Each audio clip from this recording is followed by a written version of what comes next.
Good morning, students. In last class, we have discussed about the Ohm's law and resistance of a conductor. Now we will discuss about resistivity of a conductor. Okay, what is resistivity? किसी भी resistance के लिए, किसी भी conductor के लिए कोई जो रेजिस्टेंस होता है, कोई भी कंडक्टर जितना रेजिस्टेंस प्रोवाइड करता है वो किस किस चीज पर डिपेंड करता है. The resistance of a conductor is found to be directly proportional to the length of the conductor and inversely proportional to the area of the cross section of the conductor. जो भी resistance होता है किसी भी conductor का वो directly proportional होता है length of the conductor.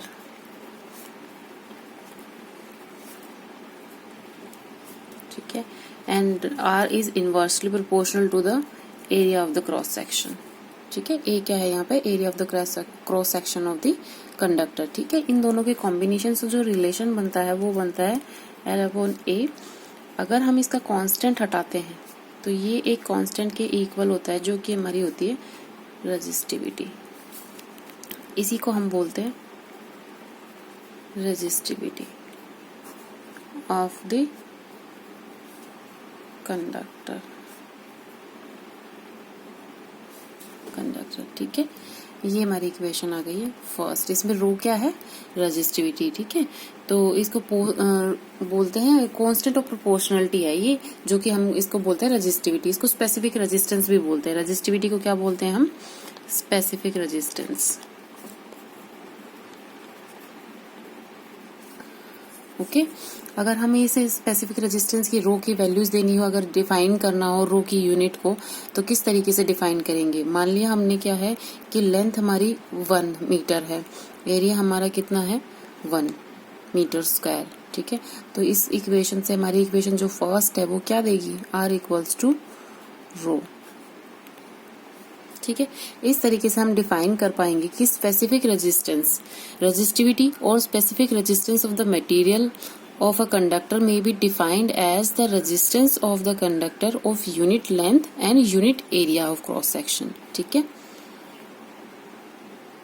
Okay students, ये इसकी डेफिनेशन हो गई है. रेजिस्टिविटी और specific resistance of the material of conductor may be defined as the resistance of the conductor of unit length and unit of area of cross section. ठीक है. तो अब यूनिट ऑफ रेजिस्टिविटी बताएंगे. तो यूनिट रेजिस्टिविटी निकालने के लिए क्या करेंगे? हम इसी फॉर्मूला का यूज करेंगे, रो LA. अब रो की यूनिट निकालनी है तो हमें रेजिस्टेंस की यूनिट लिखनी है जो कि क्या है? ओम. मल्टीप्लाई बाय एरिया की यूनिट वो होती है metre square and length divided by metre. तो इसका क्या बनेगा हमारा रेजिस्टिविटी का? ओम मीटर, और हम ऐसे लिख सकते हैं ओम मीटर. ठीक है. ये हमारा रेजिस्टिविटी की यूनिट होती है. ठीक. अब हम इसमें क्या बताएंगे कि हमारे पास जो ड्रिफ्ट वेलोसिटी की फॉर्म में जो आया था ना रेजिस्टेंस का फॉर्मूला, क्या आया था हमारे पास? R इक्वल्स टू हमारे पास आया था ML/A/N/E स्क्वायर टाउ. ये रिलेशन आया था ना हमारे पास. तो इसको हम कैसे लिख सकते हैं? M divided by A/N/E square tau.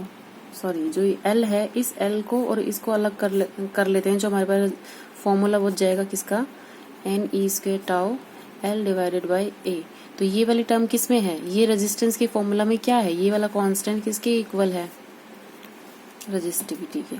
ठीक है. तो हम रेजिस्टिविटी का फॉर्मूला लिख सकते हैं M equals to M/NE square tau.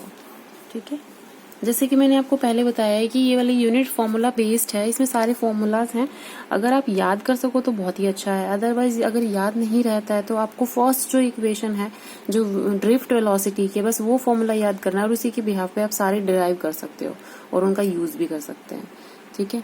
तो इस तरीके से जो रेजिस्टिविटी है वो किस किस के प्रोपोर्शनल होती है? And 1 tau. ये किस पे डिपेंड करती है? नंबर डेंसिटी पे और टाउ पे. ठीक है. क्योंकि चार्ज कांस्टेंट होता है और मास भी कांस्टेंट होता है, तो ये इसके अकॉर्डिंग डिपेंड करेगी हर मटेरियल के लिए. ठीक है. तो अगर हमारा नेक्स्ट है, तो इसी के अकॉर्डिंग हम बता सकते हैं कि जो हमारी रेजिस्टिविटी है वो सिर्फ किस पे डिपेंड करती है। जैसे मैंने रेजिस्टेंस का बताया कि रेजिस्टेंस किस पे डिपेंड करता है, लेंथ ऑफ द कंडक्टर ने एरिया ऑफ क्रॉस सेक्शन।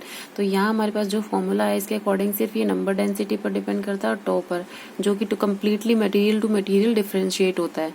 ठीक है, तो इसमें क्या है कि जो रेजिस्टिविटी ऑफ अ कंडक्टर है या मटेरियल है वो only depends upon the nature of the material, does not depend upon the dimensions, क्योंकि इसकी डायमेंशंस पर डिपेंड नहीं कर रही है रेजिस्टिविटी किसी भी मटेरियल की।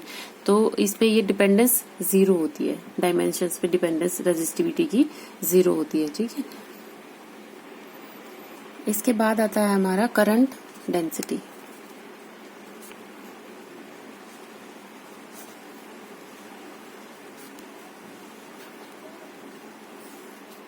करंट डेंसिटी होती क्या है, इसको जे से डिनोट करते हैं।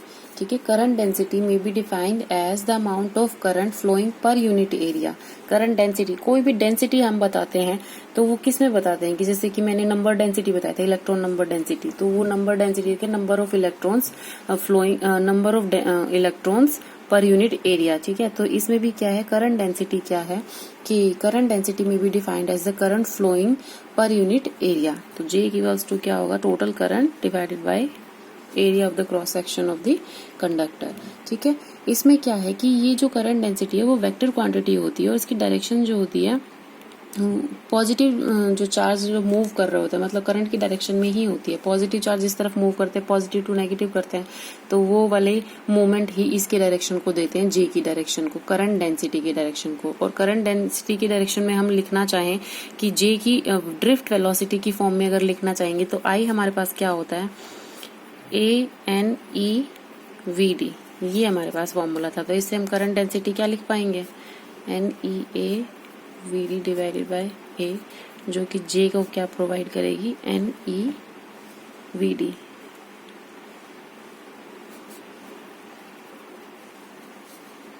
ये हमारे पास J की वैल्यू आएगी ड्रिफ्ट वेलोसिटी की फॉर्म में। ठीक है, और इसकी यूनिट अगर लिखना चाहेंगे तो यूनिट कैसे लिखी जाएगी इसकी, करंट डेंसिटी की यूनिट